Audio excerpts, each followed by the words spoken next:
Hello sa inyong lahat mga ka-ice business. Very productive tayo today dahil meron tayo ulit for delivery and installation sa Balsik, Bataan.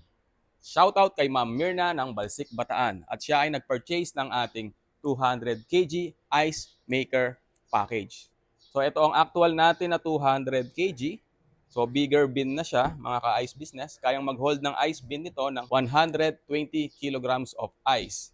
Then kayang mag-produce ng 200 kg per day.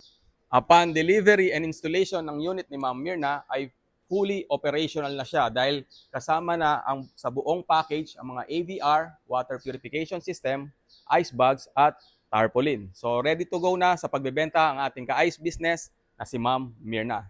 Tara mga ka-ice business, check natin ang unit ni Ma'am Mirna kung ito ay naka-prepare na. Nandito na tayo mga ka-ice business sa dispatch area ng Innovation Machines Omex Technology.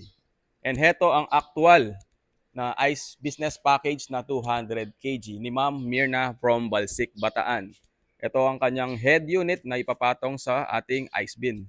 And then ang mga accessories ay nasa loob ng ating ice bin like ng mga ABR at mga water purification system. So sa lahat ng ating mga viewers na interesado, pwede kayong mag-visit dito sa aming showroom at warehouse. Kami ay located sa Santa Cruz, Lubao, Pampanga. Or pwede nyo kaming tawagan at i-message sa aming mga cellphone numbers. Inaasahan namin ang inyong pagbisita dito sa aming showroom at warehouse. God bless po sa ating lahat mga ka-ice business.